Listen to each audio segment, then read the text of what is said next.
There's my yellow bird, and though I love to feel love from her, it was all in the past. My white picket fence is burning to the ground. There's that orange shirt burned in my memory from this hurt. It was the last time we touched. I didn't know I'd never see you again.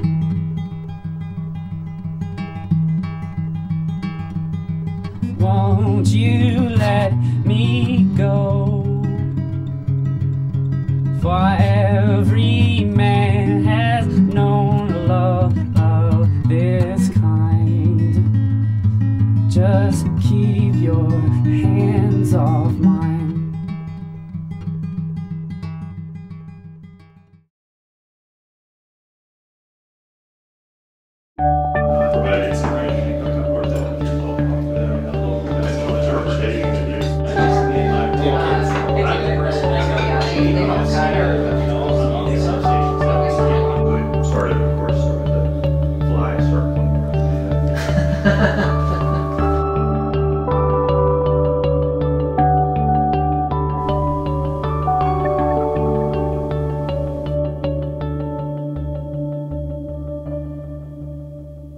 Why the DR pilot?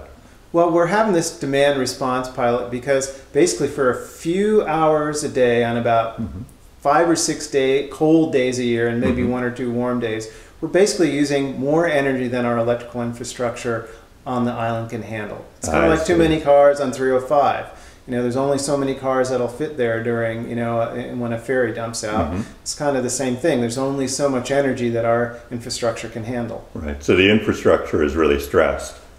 It's stressed, and right now it can handle it, but it can't handle a whole lot more. I see. And what are the alternatives to? Well, one option is essentially to build more infrastructure.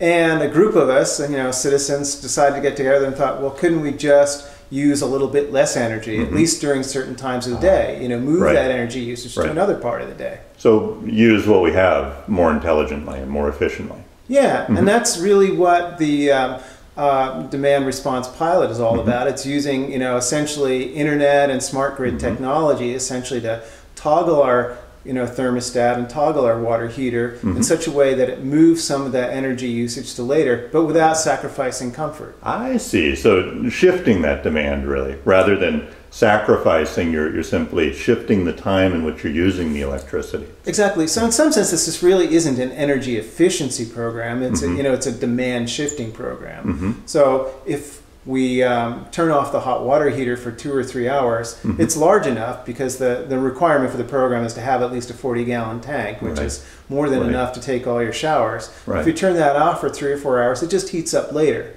right? So the same energy, but just using a little bit later. So really no sacrifice in comfort then? No, and if for some reason you really do need a whole lot of hot water, you need, for example, to empty your tank and refill it, or for some reason you need to have the temperature in your home a little bit higher and make sure that it is, you can opt out of the program just by going to the website. So that's one of the features of this, being internet connected. You get a website that can control your thermostat, you can set up programs, and you can set up dates that you don't want to participate. So really you remain in control then? Yeah. So how do I get involved in the DR pilot? Well, it's pretty easy. You just call up Puget Sound Energy at an 800 number, and they'll work with you to schedule an appointment during the week or on the weekend, and the install takes about 2 hours. So that sounds pretty easy. Yeah, so let's go take a look at mine. Here's my internet setup. I've got a router, a switch, and the switch provides me the available port to which I can plug in this Converge widget. This widget is what communicates wirelessly with my thermostat and with the control unit on my water heater. So this is the demand response thermostat that Puget Sound Energy installs, and it's pretty much like every other programmable thermostat with 2 exceptions. First is I can actually set the schedule and program from a web page, and secondly, through a wireless internet connection, PSE can control the runtime of my heat pump. Typically they cycle at 15 minutes on and 15 minutes off during one of the very infrequent demand response events that happen during particularly cold winter days or particularly warm summer days. One of the requirements to participate in the demand response pilot program is to have a hot water heater, 40 gallons or more. This is an 80-gallon tank, which is more than enough water should it be shut off for a couple hours during a demand response event. And how it's hooked up is the power that normally came into my hot water heater is just connected in series with a switch that talks wirelessly to the widget that we saw next to my broadband router. So it sounds like this pilot is really employing some cutting-edge technology, but I wonder about perhaps folks who aren't as interested in the technology. Does this involve a lot of technical knowledge or complexity?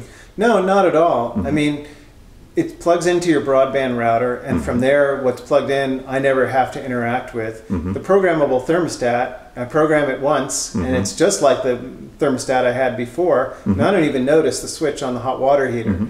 So to the first order, you know, I don't even see any of this technology unless I want to. Okay. You know, so they take care of all the installation and all the setup, and actually plugging the widget into the router, installing the thermostat, installing the switch to the hot water heater. And from then on, the only thing that I'm conscious of is, like I said before, is that if there's a demand response event, there's a little red light that goes on. So you don't really even have to know what's going on behind the scenes. Exactly. But what about comfort?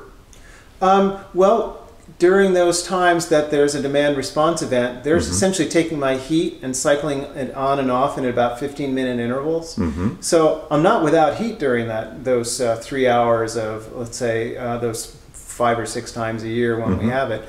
I'm not without heat. They're just turning it on and off every 15 minutes. And I know with my home, I don't lose much heat over the course of 15 minutes. And when the heat comes back on, not only do I regain that little bit of heat that I shut off, it's fairly close to the temperature set point that I would have anyway. Right. So with my hot water heater is more than big enough for all the showers I want to take before it needs to be reheated anyway. So I don't even notice that at all. I see. But what about control? What if you decide that maybe you don't want to participate in a demand response event? Well, in this case, I can go to the website and put in a date on the website that I don't want to participate. The other thing I can do is I can call PSC and actually tell them I don't want to participate. So if I'm not comfortable, you know, going to the website, I can just call them up. Oh, very good. So you ultimately remain in control. Exactly. Yeah. Well, very good. Thank you.